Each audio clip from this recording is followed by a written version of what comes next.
Hello, hello, hello, everybody. Welcome, welcome, welcome. Tonight, we're going to get a lesson in faith and perseverance from our friend Karen Edwards, our special guest, who is a kidney transplant candidate, a former liver and kidney transplant recipient, a mother, a grandmother, and one of my good friends. So, looking forward to the broadcast tonight. Karen's journey starts back in 2011 when she was diagnosed with non-alcoholic steatohepatitis and non-alcoholic fatty liver disease.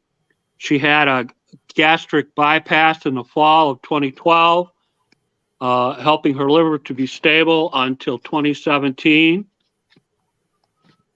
Our friend Candy says hi, by the way.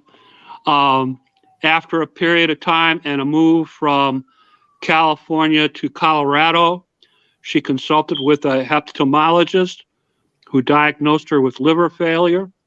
She arrived at the Baylor Hospital in Dallas, Texas in March of 2018 for a transplant evaluation, ended up in the hospital for 35 days after it was discovered that her kidneys were failing. She was put on the transplant list for both a liver and a kidney transplant. She had to stay in Dallas for a 15-month period. She started dialysis, and she began her wait. After several, and I do mean several, false alarms, Karen received the call from Baylor on November 8th, 2018, where she received a new liver and a new kidney.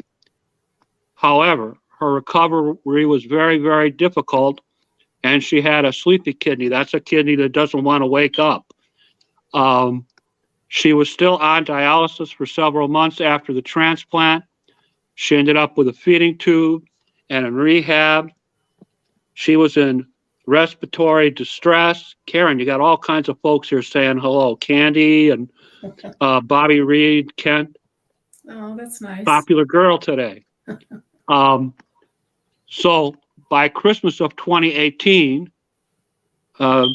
she was so ill they put her in a medically induced coma, intubated, and trached her.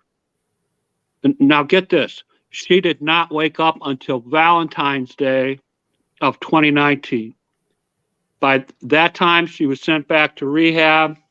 Her kidney started to reject. She was placed on very heavy doses of anti-rejection medications. The rejection was stopped.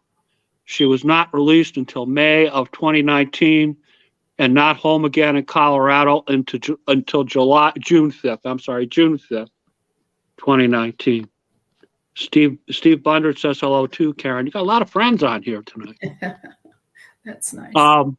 However, she was still on dialysis, and 5 days after her return on August 4th, she was diagnosed with a very serious abdominal infection and was hospitalized again.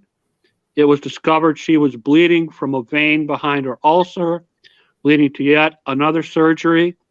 They thought she might pass. They were actually telling her family, please come in and say goodbye. But Karen survived that. She attributes that to her faith. She was finally released in September of 2019.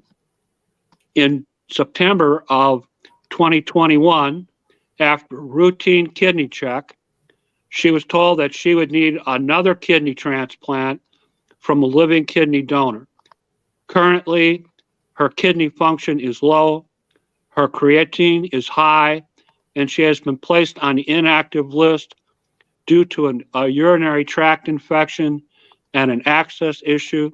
She tells me she's seeing her doctor this week. She's hopeful that she's going to be placed back on the active list in March. Please give a warm welcome to a very persistent lady, Miss Karen Edwards. Karen, how are you tonight? I'm really good, Uncle Jim. How are you? I'm good. I'm better now that you're here. All right. So did I get everything at least halfway right in the introduction? Pretty much, yes. Yeah. Okay. Please discuss with us a little bit about where you grew up, your education, and your employment history. Okay. I was born and raised in Southern California and lived there for almost my whole life, at least 64 years, and moved to Colorado in 2017. And I have a 2-year degree from a community college, and I worked 30 years with the Orange County, California Sheriff's Department as an investigative assistant. Okay. Kind of a court reporter type? No, I actually assisted with the investigators in their cases by putting together what we called court packages of the suspects that they had wanted to take these packages to the court. I developed criminal history profiles and identification and all that stuff, and put together a package with everything that the deputies or the investigators had against the person, and then took it to the district attorney's office so that they could file charges or not. So, Okay. Talk to us a little bit about the circumstances that led to your diagnosis of problems with your liver, the non-alcoholic hepatitis and the non-alcoholic fatty liver disease. well, at the time, back in 2011, I weighed way over 280 pounds, and I had developed type 2 diabetes at that time. Well, the endocrinologist, after some blood work, was noticing that my white blood cell count was dropping real low. And so he sent me to a oncologist, hematologist, the blood doctor. And he did a sonogram or ultrasound at that time. And that's when I discovered that I had cirrhosis of the liver due to the fatty liver disease. And the endocrinologist that I was seeing, or the gastroenterologist that I was seeing, told me I needed to lose weight quickly to hopefully stabilize my liver. And so they got the okay for me to get the gastric bypass surgery. And within a year after the surgery, my diabetes went away, was gone. I haven't had it back since. I haven't been on any medication for that. And I lost 140 pounds within a year. Wow. Yeah. I just want to point out to our audience that the things we're talking about, the fatty liver disease, the gastro bypass, and many, many other things, there are links in the comments to the broadcast to those materials. So if you want to drill down a little bit more on what's going on with Karen, you can do that. Also, streaming across the stream in the banners, you'll notice there are also links that are mentioned in the stream. So you know your Uncle Jim. I try to give you as much information as I possibly can. Let's talk a little bit about the gastro bypass surgery. Now, that was in the fall of 2012. Yes. All right. And it's my understanding the liver remained stable until about 2017. Is that correct? That's correct. I had one incident in that time period where I had to have paracentesis, which is what we call a tap, because the fluid had started building up in my abdomen. But that was it, just that one time. And other than that, everything was stable until about 2017 when I moved to Colorado and was seeing the hepatologist. Okay. Now, it's my understanding in 2016, you lost your husband, Robert. Yes. And in February of 2017, you moved to California, or Colorado, I'm sorry, to be closer to your daughter and the family. Can you talk to us a little bit about why you made that move? Well, my daughter had just gotten a job in Colorado, and she knew I was having health problems, and she said, why don't I move closer to her? um, so that if anything happened, that she would be closer to me to help out. If something happened to me or whatever, she wouldn't have to fly back and forth to California all the time, um, and her job wouldn't be affected by that very much. But so I decided to make that decision, and I moved in February of 2017. I moved to Colorado. Okay. I understand that you found a new doctor in Colorado who referred you to a hepatologist at the University of Colorado Medical Center. Come on, Jim, you can talk. Colorado Medical Center. Can you tell us, what was the hepatologist's name? Her name was Dr. Foreman. I'm sorry, Dr. Foreman. Foreman, okay. Yeah, and she was right away. She knew exactly what was wrong with my liver and told me that I needed to get on the transplant list. And so I started the evaluation there at Colorado. And unfortunately, they felt that I was too big a risk at the time. Also, that my MELD score was too low for them to put me on the list. And they felt that the risk that I was is because of my age and the fact that I had that gastric bypass surgery was one of the reasons why they felt it might be a risk. But my hepatologist, Dr. Foreman, kept telling me, she says, don't be discouraged. She says, there are other places, other hospitals that would you could check out and stuff like that. And so Baylor in Dallas was one of them, and that's why we made my daughter and I made the trip to Texas to do the evaluation. But unfortunately, I mean, I wasn't even there half an hour, and they put me in the hospital. So okay, talk to us a little bit about that evaluation at Baylor, March 20th, 2018. It's my understanding they said your kidneys were failing. Yes. And they admitted you immediately. They were trying to stabilize your kidneys. Is that correct? Yeah, they did. For over 30 days, they tried different medications and different procedures and stuff like that to see if my kidneys would, start functioning better or whatever.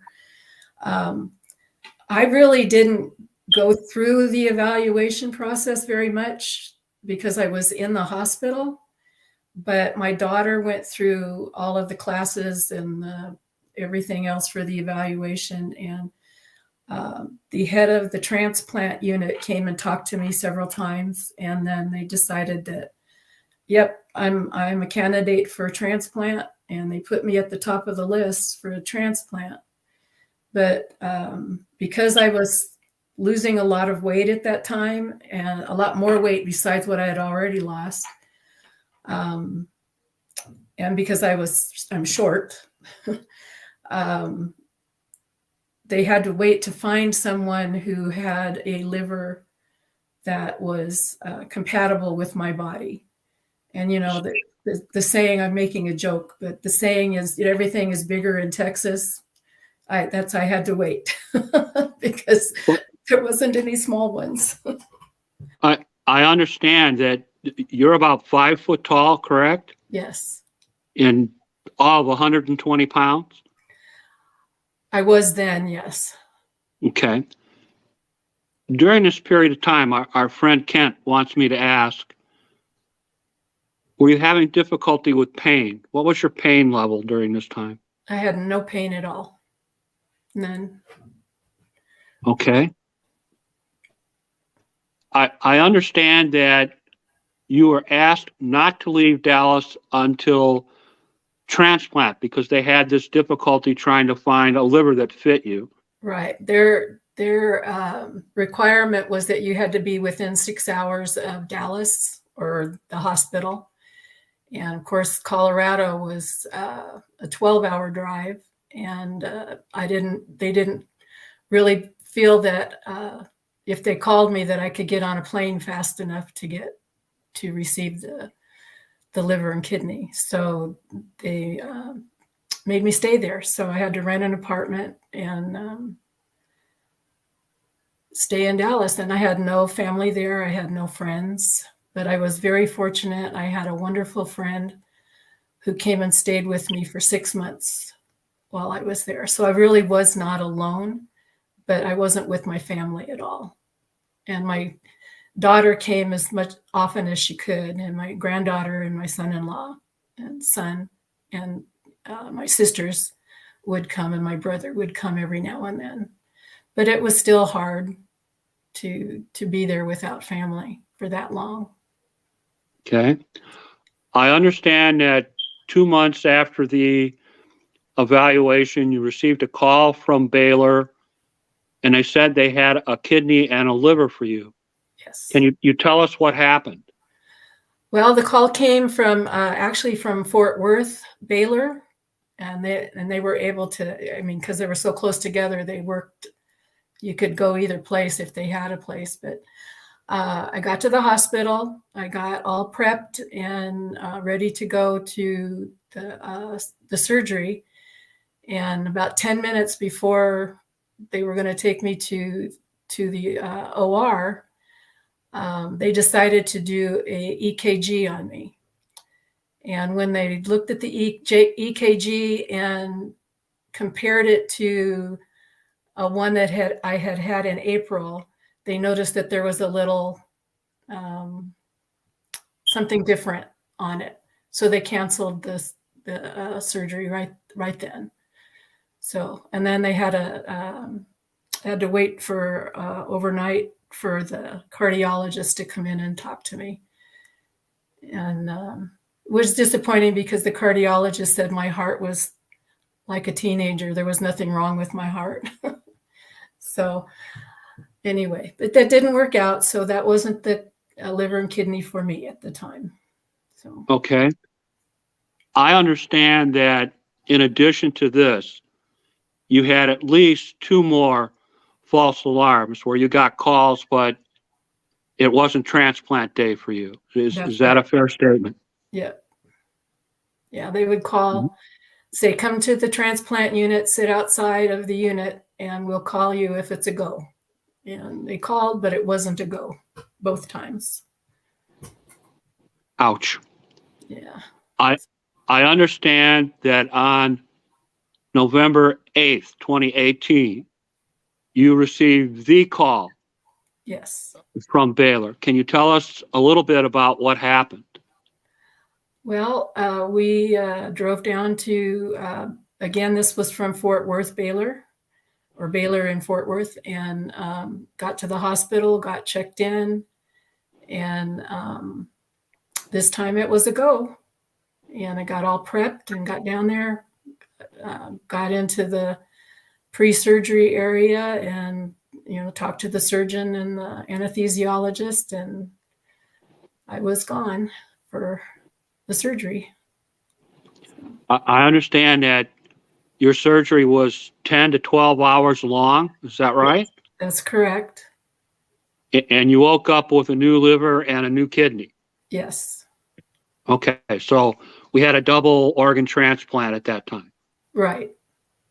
Okay, let's talk a little bit about your recovery, because I told the folks at the beginning of the broadcast that I thought you were very persistent. I think this is where they're going to start to hear some of the persistent part. I understand your recovery was very hard with many complications. Can you talk to us a little bit about that?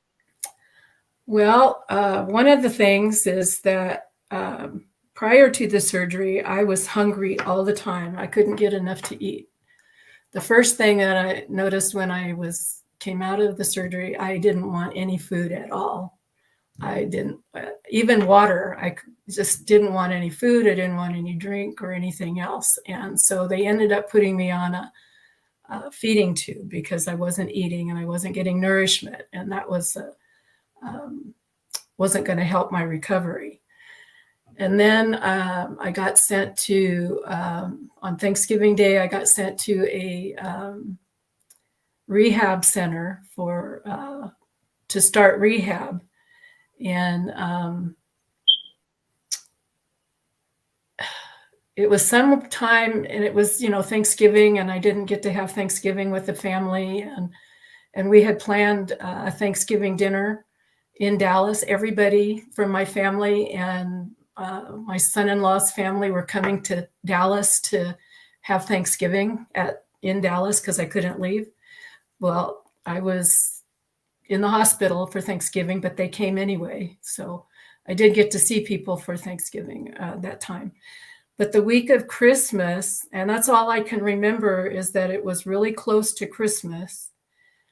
The next thing I know, I was awake on Valentine's Day. So I was told that I was having difficulty breathing.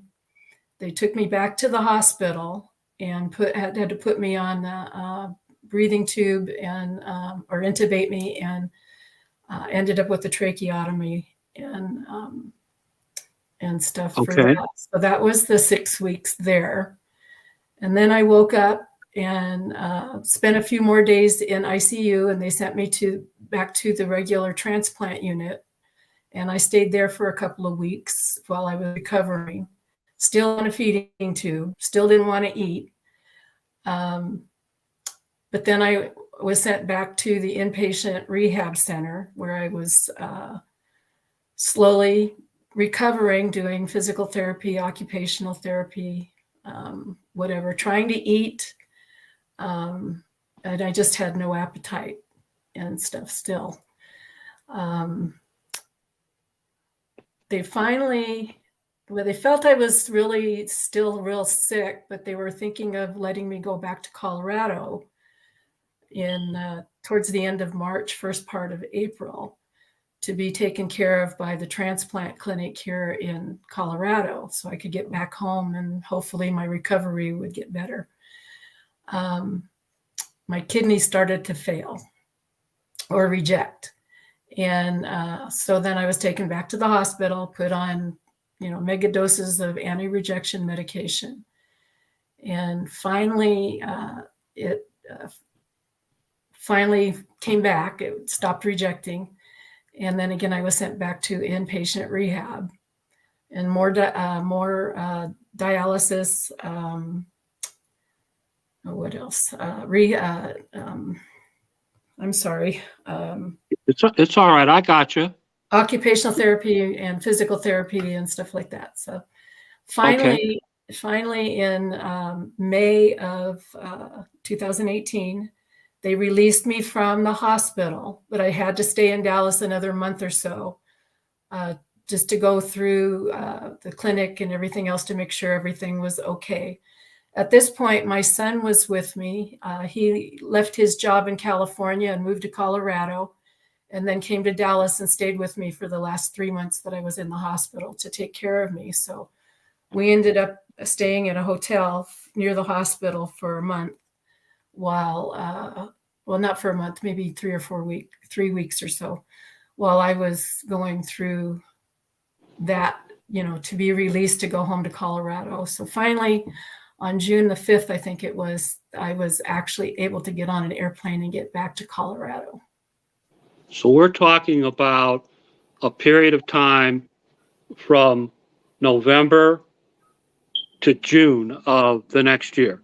Yes. Do I have that right? Okay. Yes. One of the things that I wanted to talk to you about is after you had your transplant, you had what lay people might refer to as a sleepy kidney. So you were still on dialysis for a long period of time after transplant, were you not? Yes. And I was on dialysis when they sent me home to Colorado too.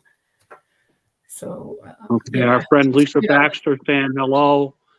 And of course, our good friend from Kidney Solutions, Shannon Mulroy, is on the broadcast. She says you should write a book about your experiences right after you get your next transplant. So yeah.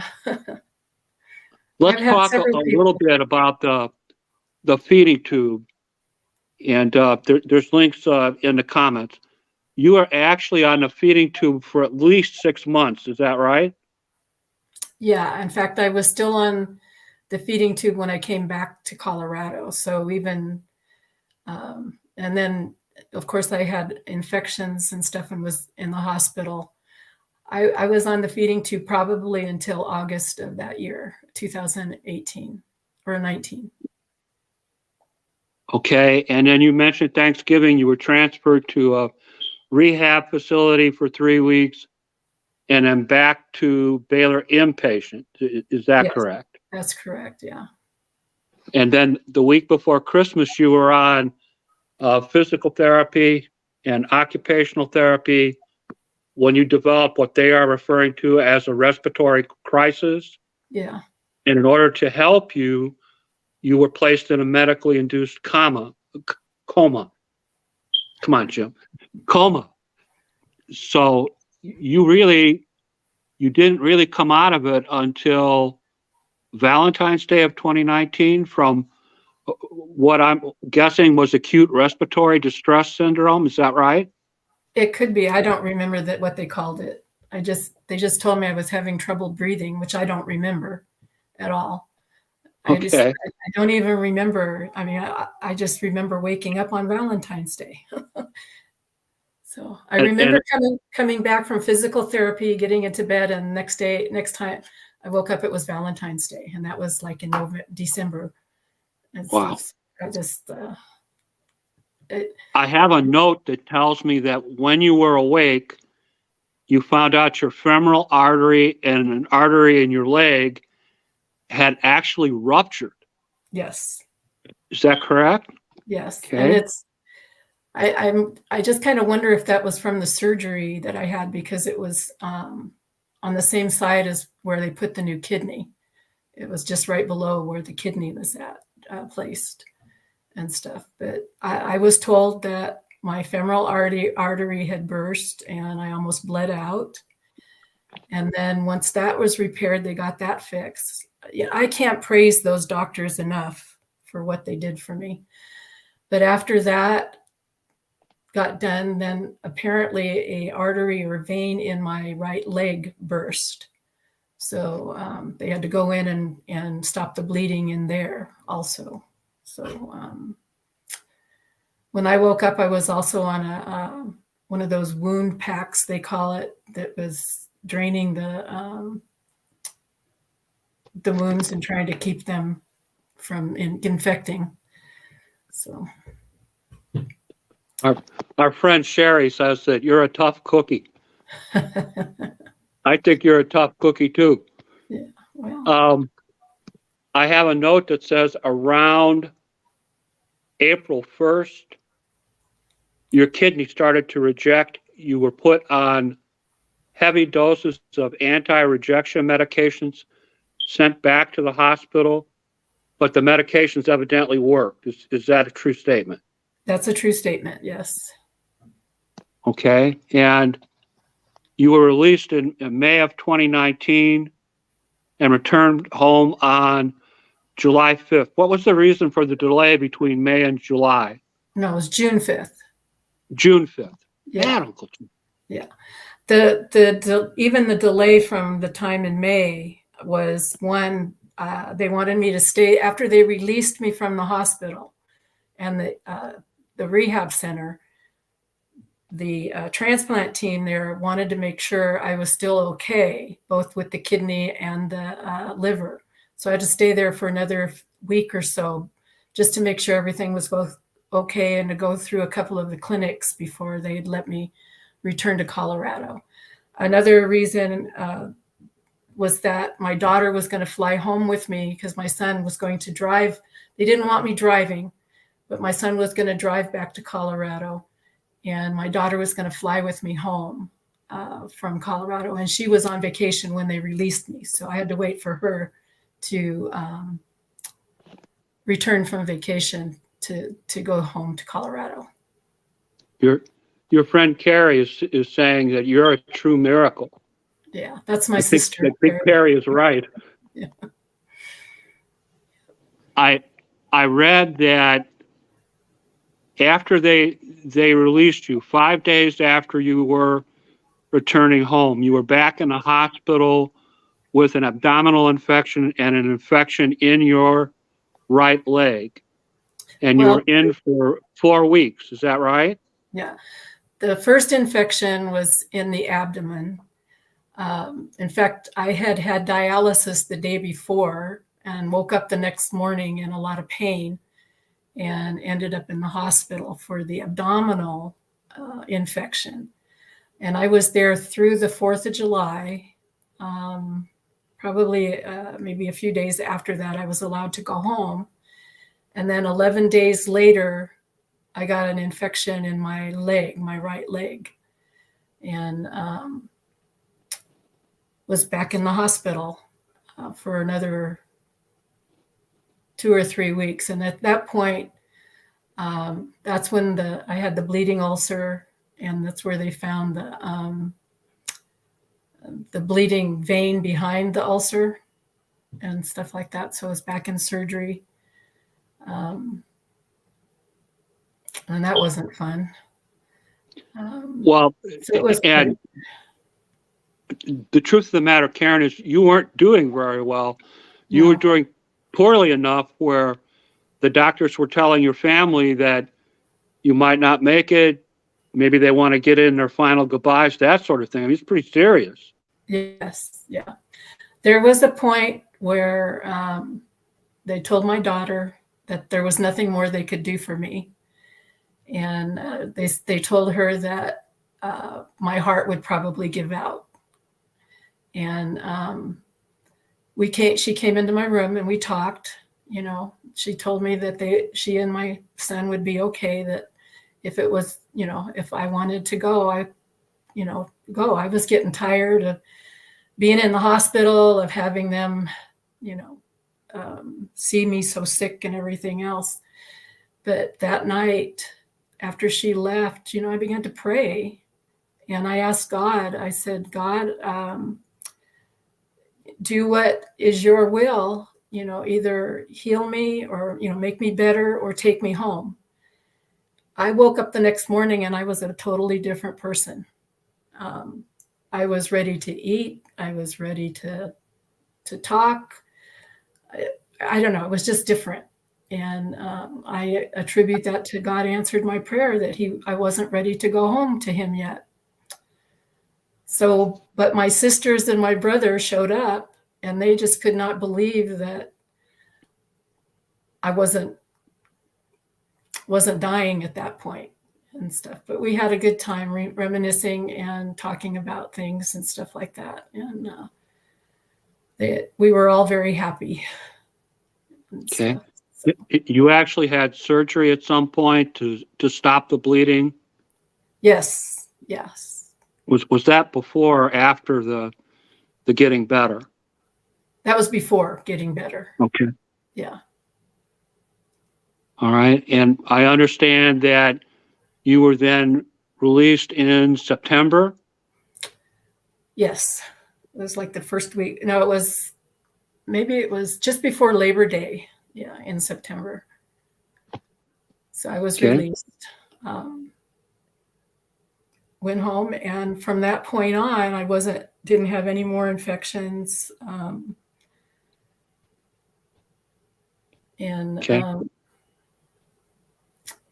was beginning to heal. And in that time period I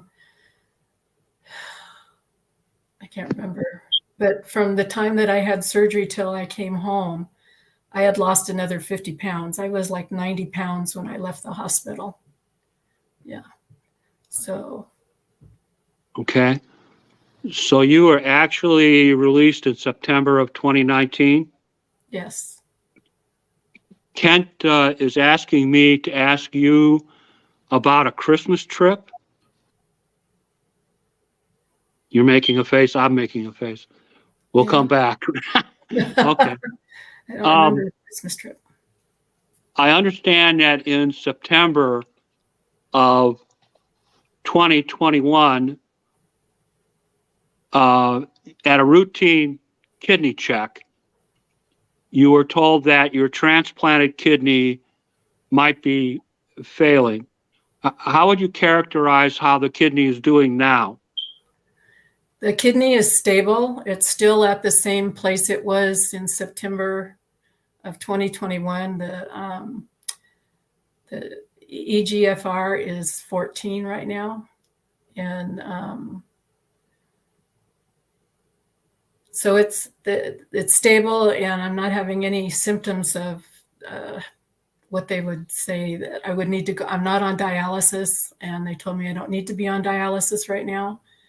I saw a nephrologist on Thursday last week, and he wants me to get ready, though, for dialysis. But I'm praying for a kidney before I can go on dialysis. But I will go through with doing what they want me to do. So I'll probably get the fistula and do all of that stuff in the next month or so. Okay. I understand that as a result of the September 2021 check, they are recommending to you that you get a second kidney transplant. Is that right? Yes. And they told me I needed a living donor because one of my age, and two, the wait for a kidney here in Colorado at the time they told me was 5 to 7 years for a deceased donor. And because of my age, they told me that they really wanted me to find a living kidney donor. And then I was just told recently, maybe a month or so ago, that the wait now is 2 to 5 years for a deceased kidney donor. But I still am searching for a living kidney donor. So we need somebody to step forward, agree to the testing, and try to become a living donor for Karen. Is that a fair statement? Yeah. My daughter has gone through the testing for it, but fortunately, in the testing, they found that she had a lesion on her pancreas. And praise that it's not cancer. But they put her inactive right now, too, to be a donor till they check it again in February to see if it's grown or what. But they did a biopsy and it's not cancer. So we're very happy about that.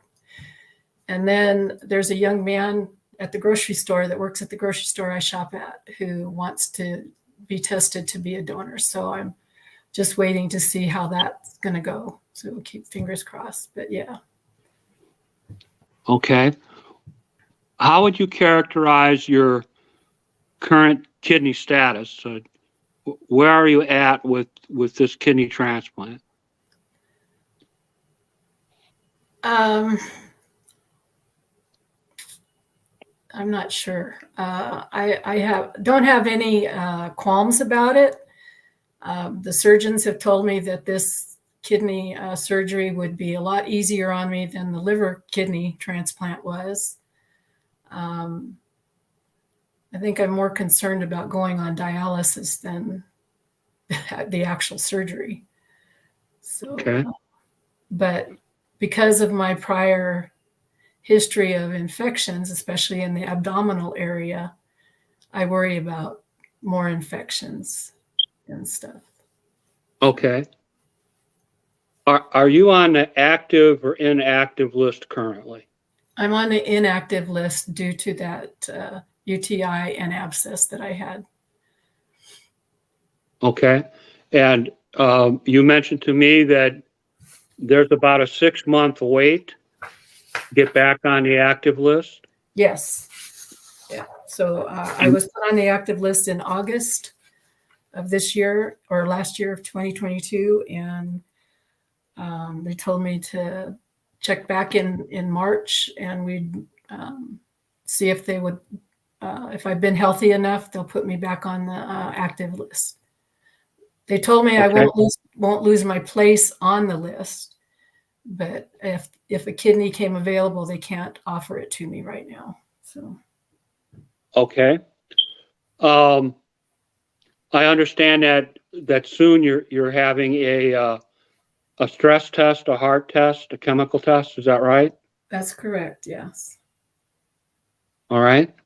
And we are hoping and anticipating that you are back on the active list in March of this year, 2023. Yes. Okay. Talk to us a little bit about your experiences with Kidney Solutions, Kent Bressler and Shannon Mulroy. Can you talk to us about that a little? Well, I am really happy that I was able to find a support group for kidney transplant patients or people waiting for kidneys. It's really helpful to know that there are other people out there who are also waiting for kidneys, that we can talk about what we're going through, what our medications are doing and stuff like that. And Kent is just a wonderful administrator, leader for that support group. He's very knowledgeable in kidney issues and really helps us understand what we're going through. Because he's been through it, so he knows what's going on. And Shannon is such a nice lady that takes care of us, that takes care of the donors and the donor families and stuff, and just really wants to help us get through what we're going through. So I'm very appreciative that there's a group like that out there. Do you think if you had a living donor available to you now, that they would transplant you ahead of the March date? I would like to think so, yes, but I haven't asked anybody yet. I haven't contacted the transplant team or anything to ask them. That might be something I could do. But okay. We're in the home stretch here, Karen.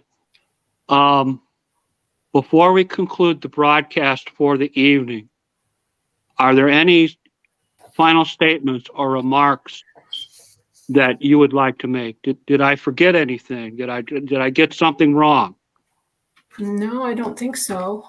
A lot of the stuff that I went through, my memory is very dim on.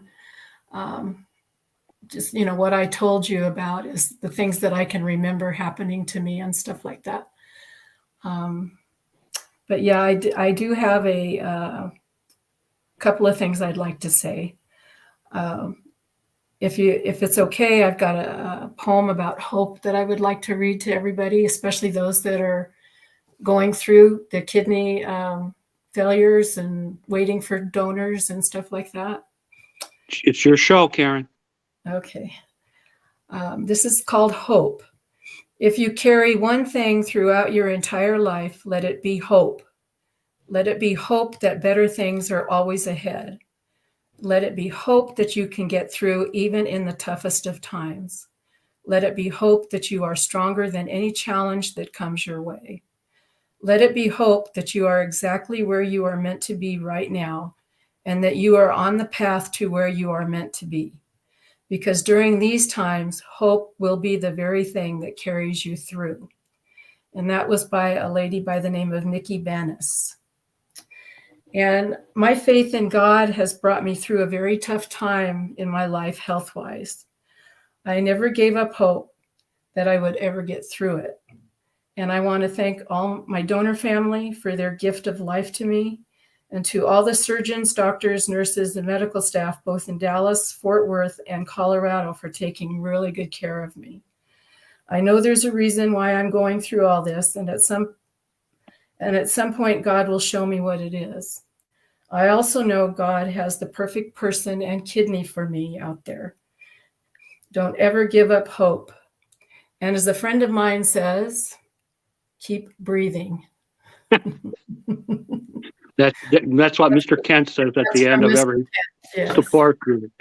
So, and I just, I know God gave those doctors and nurses and surgeons the tools and the hands to take care of me and people. And I have never given up hope. And I still believe that even if I don't get a kidney right away, that I'll be on dialysis, and that's where I'm going to be.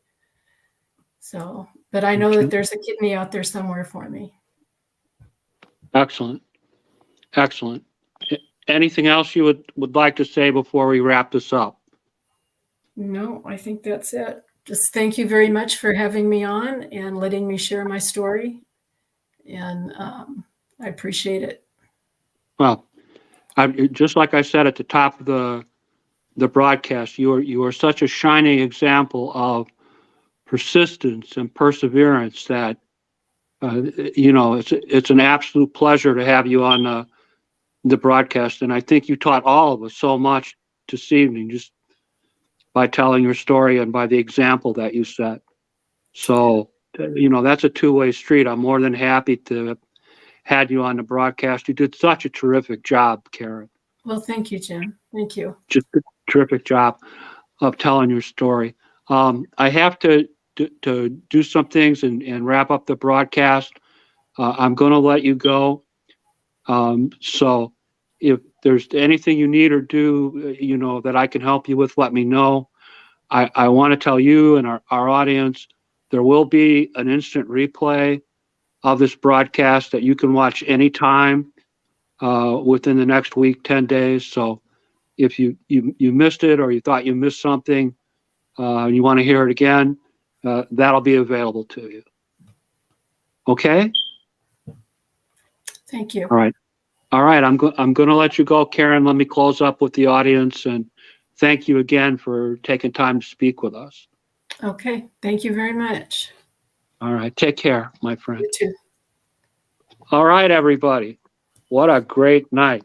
Wow. I think this is like the most comments I've ever had in a broadcast. Just a lot of positive response to wishing Karen well, telling her she's blessed and everybody offering help. It's really cool, you guys, to do that. So I have another Kidney Solutions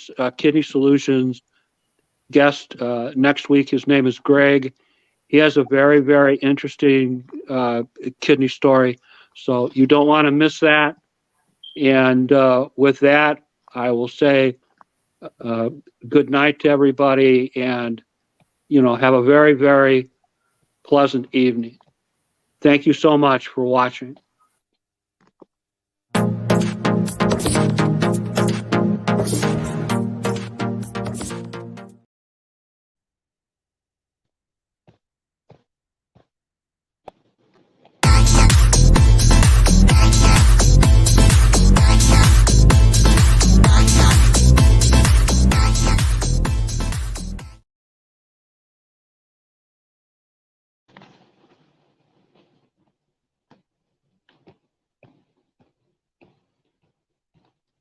All right, everybody, a few photographs before we close up.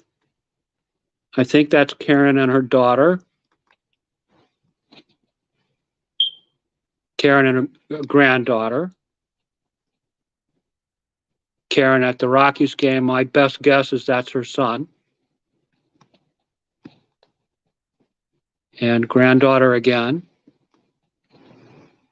Great picture of Karen. And like my favorite all-time picture of Karen. It's really a beautiful picture, Karen. So, all right, let's not forget our sponsor, the good folks at Kidney Solutions. They do support groups on Mondays at 6 o'clock Central Standard Time. So you don't want to miss out on that.